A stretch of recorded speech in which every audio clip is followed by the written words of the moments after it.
Sveiki, baterijų remonto žiūrovai. Na ką, šiandien pašnekėsim apie vandentiekį, kurį mes geriame, iš kurio mes gaminame maistą, plauname indus, skalbiam drabužius bei maudomės. O tiksliau, kaip jisai sudarytas, iš kur jisai tiekiamas, ką mes su juo darom. O dabar pasidarykit pagert, pavalgyt, mes važiuojam.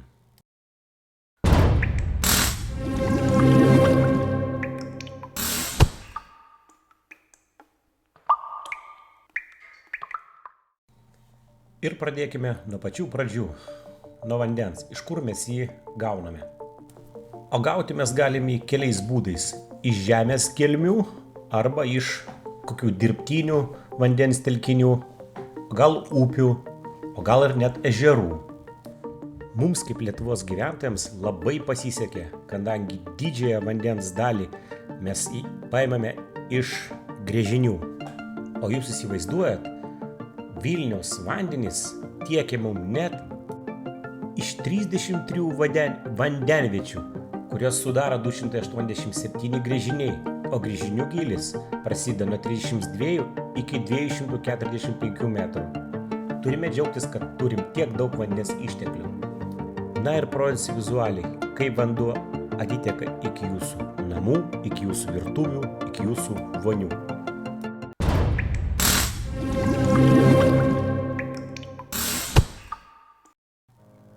Prieš patiekiant vandenį jūsų namams, pradžioje padaromi reikalingi visi tyrimai. Na ir žinoma, vienas iš aspektų tai yra vandens kiekis. Jeigu jo neužtenka, tada ieškoma kitų vandens šaltinių. Žinoma, kad iš mažo ežero su varlėm tikrai nieks vandens neims. Kartais pompavimo stotelė, nutolusi nuo miesto, stovi net 10 ir 20 km. Na štai, vandenį suradom, pasistatėm pirminę pompavimo stotelę.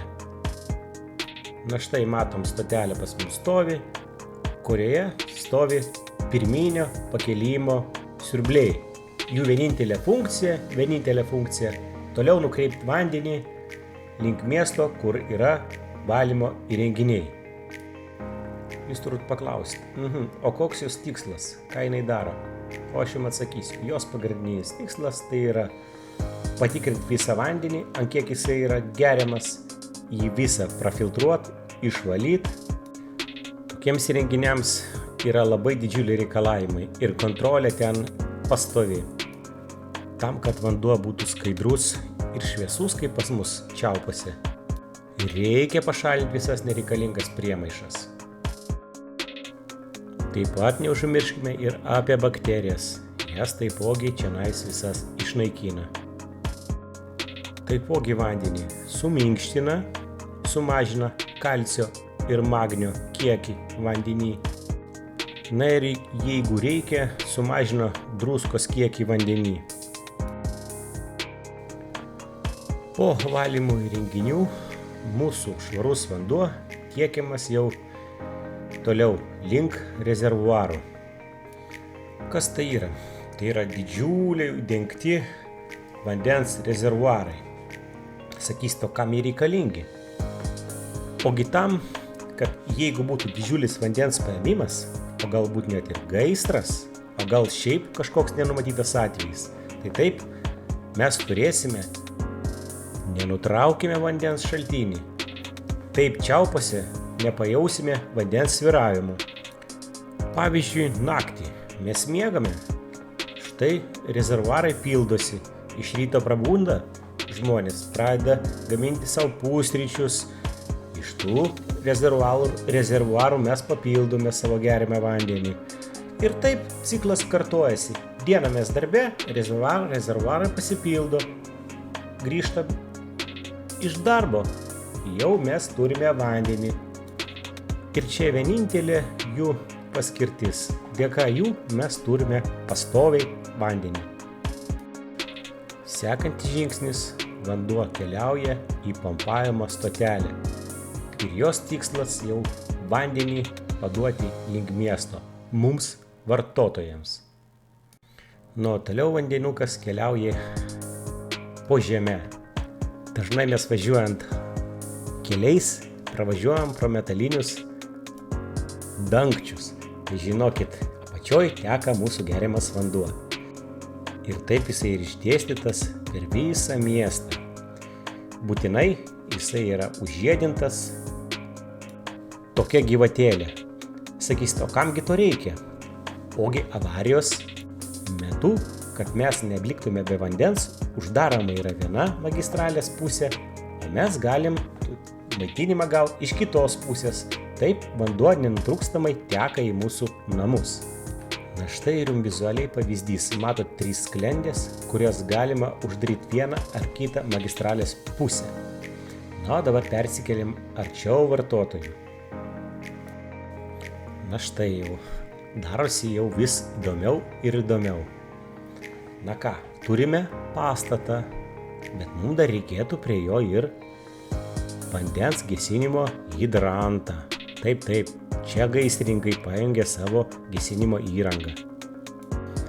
Na, o toliau vanduo yra tiekiamas į vandens šilumos punktą, esantį šalia jūsų namo, kuris tiekia toliau vandenį į gretimus namus. Jeigu jūs tokio nematot šalia savo namo, tai reiškia, jūsų vandens mazgas randasi pas jūs namuose ir jisai greičiausia bus jūsų rūsy. Prieš įeinant galite pastebėti užrašytą šilumos punktas ir vandens mazgas. Beje, toks pastatas yra ir elektros stotelė, tiekianti kitiem namam elektrą. Nesumaišykite. O mes tęsime. Štai vanduo atėjo į šilumos punktą. Na ir žinoma, mus pasitinka vandens apskaitos išmanusis skaitiklis. Jeigu mūsų atveju stovi didžiulis 16 aukštis namas, tai žinoma stovės pakilimo stotelė, siurbliai. Turbūt pasakysit, bet siurbliai ne prieš tai stovėjo. Tai taip stovėjo, bet atstumui tolstant slėgis krenta. Ir tam, kad užkeltą slėgį dar į viršų, viršutinius aukštus, tam mums ir reikalinga pakilimo stotelė, tam, kad spaudimas būtų kokybiškas. Na, slėgį sudarėm reikalingą ir toliau vanduo keliauja jau link karšto ir šalto vandens. Pirminis taškas bus karšto vandens nuvedimas. Antrinis jau eis link šalto. Na štai, gavome mes atvadą karštam ir šaltam vandentiekiui. Na ką, grįšime prie karšto vandens vėliau, o dabar tęsiam link šalto kelionės.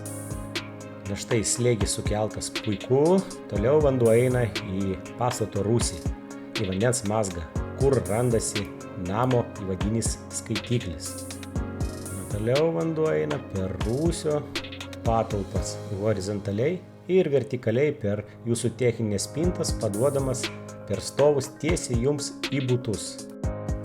Na štai vanduo atkeliavo ir turim, ką turim. Tai yra uždaramoji armatūra, galbūt filtras vandens dar papildomai sumontuotas ir vandens apskaitos taškas, tai yra skaitiklis. Na, toliau prasideda vidinė vandentiekio kelionė.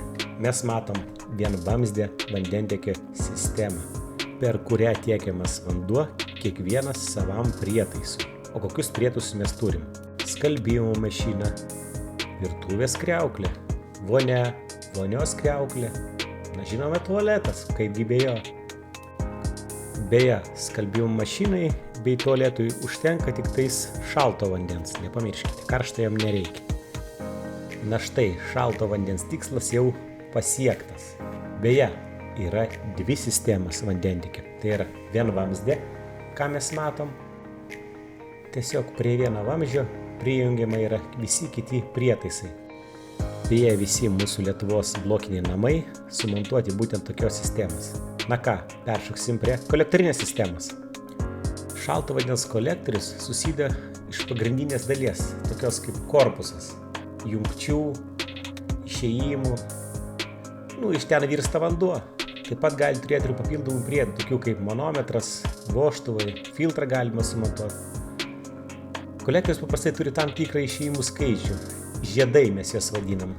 Pavyzdžiui, 2, 3, 4, ir daugiau būna. Jie gali pagaminti kaip iš metalo, taip ir iš plastiko. Ir kolektorius tvirtinasi žinoma prie sienos. Pliusus ir minusus vienvamdės ar kolektorinės sistemos aš šitame video nepaliesiu, nes valandos neužteks turbūt. Na ką, su šaltu vandeniu baigta, keliaujam toliau. Beje, dar užmiršau paminėti, jog šaltas vanduo dar nuo senų laikų yra tiekiamas ir namo išoriai, tam, kad galėtume pasilaistyti gėles. Bet ir ne tik. Dar neužmirštume apie labai svarbų dalyką, tokį kaip priešgaisrinė. Turbūt esate pastebėję, kad bendruose koridorio praėjimuose, kai kuriuose namuose stovi tokios dėžutės ir ten kaba raktelis. Beje, ar žinot, kad tokiai priešgaisriniai užpampuot stovi būtinai kažkur tai rūsyje pakelimo stotelė, tai yra siurblinė, papildoma siurblinė. Na, su šaltu vandeniu dabar tikrai viskas, grįžtame į šilumos punktą, į pradinį tašką, kur mūsų vandens sistemos atsišakojo. Na ką, reikia paruošti karštą vandenį iki atitinkamos temperatūros. Tam mūsų šilumos punkte yra sumontuotas specialus įrenginys. Mūsų pavyzdyje mes matom senieną, elevatorinis vandens pašildymas. Galiu pasakyti, tokių jau Vilniuje, ant pirštų gali suskaičiuoti, kiek te liko. Visur jau tiekiama automatika. Gerai, iš kur gauname mes tą karštą vandenį? Pabandysiu paaiškinti labai paprastai, suprantama kalba. Kažkaip tą vandenį karštą reikia gauti. Ir čia mums padeda mūsų Vilniaus šilumos tinklai. Didžiulė organizacija. Čia ruošiamės ne tik termofikacinis vanduo, apšildantis Vilniečių namus ir kaitintis geriamą vandenį, bet ir elektros energija. Dujiniuose garo katiluose pagamintas garas suka turbiną su generatoriumi, kuriuo elektrą naudoja savoms elektrinės reikmėms, o biokūrų kūrenamuose garo katilinės gaminamas garas suka kitą turbiną su generatoriumi. Jo pagamintą elektrą parduodama energijos skirstymo operatoriui, kaip žalia elektros energija. Na, o toliau pagamintas termofikacinis vanduo keliauja tiesiai pas mus į namus. Jisai vadinasi šilumos trasa. Na štai, atkeliavęs karštas termofikatas atsiskiria į dvi dalis. Tai yra, eina viena dalis į radiatorius, o kita pakaitina mūsų šaltą vandenį ir paverčia jį karštu. Kokiu būdu tai vyksta? Pabandysiu paaiškinti. Kaip ir minėjau, yra du būdai pašildyti šaltą vandenį. Tai yra elevatorinis šilumos punktas bei automatinis, kitaip dar sakant, plokštelinis šilumokaitis.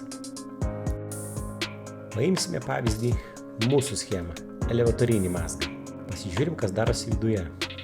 Mes turime išorinį kontūrą, matom geltonai pažymėtas termofikatas karštas ir vidinis.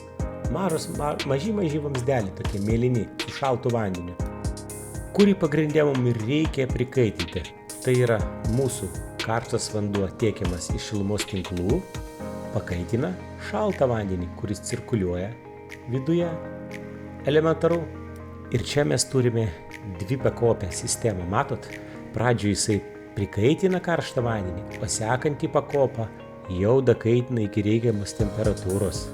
Beje, surasti nuorodą apačioje, kaip mes tokį prakiurus šilumos punktą tvarkėme su ponu Viktoru.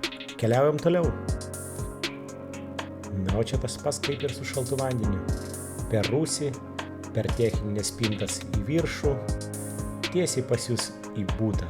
Tik tais prietaisų čianais bus mažiau, kadangi tualetui ir skalbimo mašinai karšto vandens nereikia.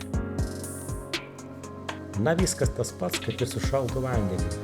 Tas pats, bet ne tas pats. Jeigu šaltas vanduo atkeliavo ir baigėsi jūsų bute, tai karštas vanduo kelionę tęsia. Ir tęsia jisai ją žemyn. O sakys, kam to reikia? Na, pagalvokit logiškai. Šaltas vanduo atėjo ir užsibaigė, kadangi jisai šaltas, mums iš jo daugiau nieko nereikia. O karštas, jisai turi likti karštas. Ir tam, kad jisai būtų karštas, mums reikia, kad būtų pajungta kažkokia tai cirkuliacija. Cirkuliacija, kaip mes žinom, išgaunama tik tais neužsibaigiančių ciklų. Pakyla iki viršaus, apsisuko ir grįžta atgal link šilumos punkto, o grįžta jisai per gyvatuką. Ir taip, gyvatukas visada karščiausias yra viršutinėme namo taške, tai yra kas gyvena aukščiausiai vietoje. Ir va taip grįžta jisai per visus kaimynus. Pirmam aukštui bus žinoma šalčiausias gyvatukas. Na ką, grįžta jisai į apačią, o kas įstumdo? O stumdo į cirkuliacinis siurblys, kuris randasi šilumos punkte. Mes matome, sugrįžo karštas vanduo, įsipjovė jisai vėl atgal į padavimą karšto vandens. Matom, prieš antros pakopos elevatorinio mazgo kontūro, kuris vėl pakaitins tą karštą vandenį.